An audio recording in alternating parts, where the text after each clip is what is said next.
Hello everyone, Mark here. So in this video, tutuloy natin yung kung saan tayo nag-left off dun sa previous video natin. So konting recap lang on the previous video, ang ginawa natin is nag-connect tayo ng ating Spring Boot app to the database, tapos nag-create tayo ng API na siyang tinawag din natin para ma-display yung laman ng database natin.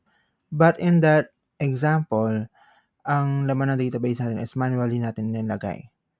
Na what if I tell you na kaya din nating bigyan si system ng capability na mag-create ng sarili niyang data. Okay, so yun yung gagawin natin today.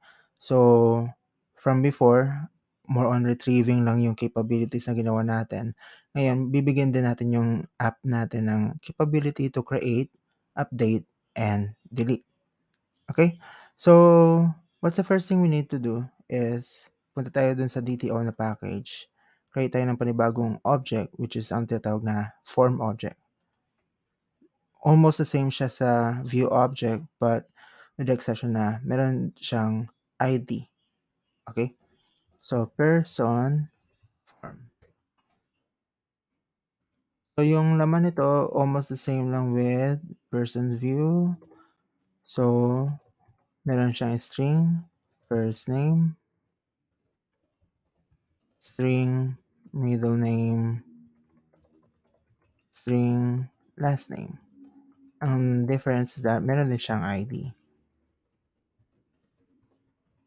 Later on, magigets niyo kung bakit may ID din dyan. Okay? Now, gawa tayo ng constructor. Lahat yan, damay natin. And then, lagay din tayo ng getter and setters. And last is yung empty constructor natin, which is select na natin. Okay, so meron na tayong form object. Now, after creating a form object, punta tayo sa ating service and then lagay tayo ng ito method, person create person form.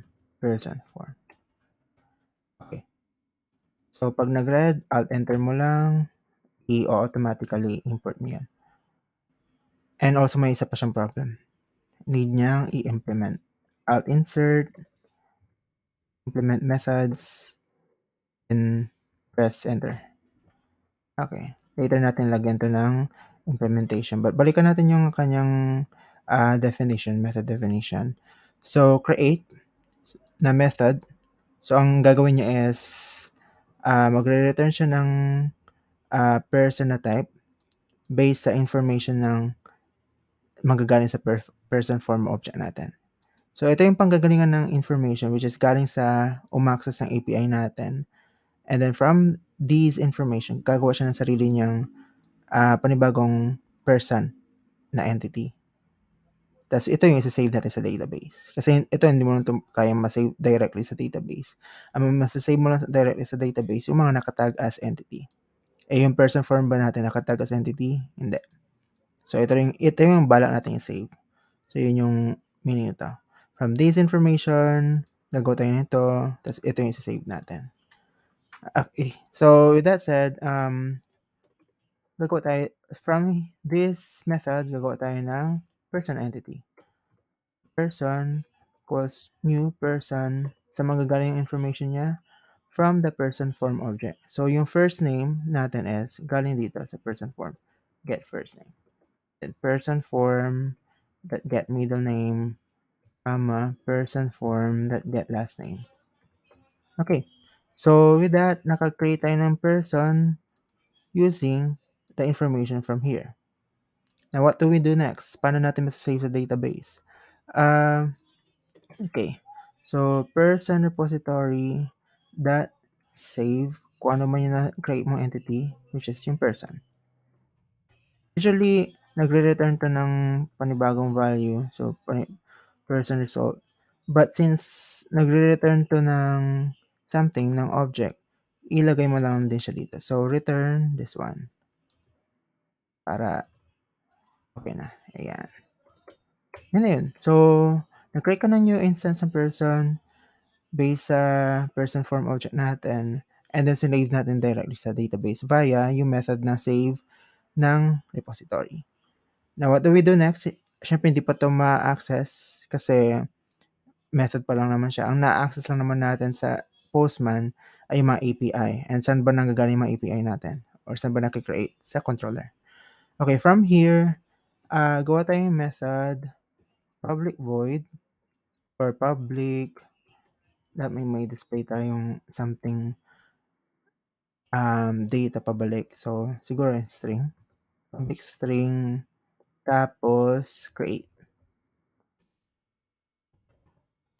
And wait lang, check ko yung kodigo ko.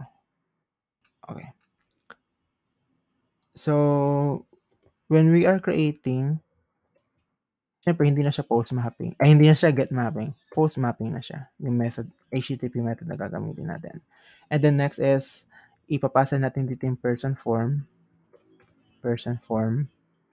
And then we mark it as request body. Later on, mag-guess niyo kung bakit kailangan siyang i-mark as request body. Next is create tayo ng person equals person service that create person form. Okay, so what do we do next? Return tayo ng string. Successfully created person. Siguro gawa tayo ng method dito na full name. Public string get full name. Return first name plus middle name plus last name. So, lagay natin dito. Person that get name. Full name. Okay. So, mukhang okay na, no? May API na tayo na post mapping, which is pang-create. Tapos kapag successful ito, ibabalik na ito pabalik sa API natin. Check natin yung method. Pag naka-receive siya nito, gagawa siya ng new instance ng person, tapos isasave niya sa database. Okay, so I think looks good na. Now, try natin i-run. Una muna is, wait, tinopak. MVN clean install. Build muna natin yan. Okay, so done building. Run na natin. Spring Boot. Okay, so started na siya. Now, check natin. Now, how do we access it? Remember, hindi na get yung method niya. So, check natin. Nasaan na yun? When you check it, mapapansin nyo, post mapping. So, instead of get dito, gamitin mo post para yun yung ma-access niya. And, balikan ulit natin. Meron siyang nire-require na request body, which is ganito yung format. Meron siya dapat na ID, first name, middle name, and last name. Okay. So, saan natin mailalagay information na yan? Dito sa body mismo. Okay. So, from here, gawa tayo ng form data or pwede ring raw. Okay. Actually, ganito lang yung format nun. Yung ID, hindi natin gagamitin kasi for now. Kasi ang purpose lang naman dito is, ang goal naman natin dito is makapag-create ng new instance ng person, which is yung ID niya automatically generated. Yung ID na field na yun, magagamit lang natin once na gumawa na tayo ng update na method, which is plan ko on the next video na lang. Okay. For creation, ang i-provide muna natin sa system is first name, which is 1.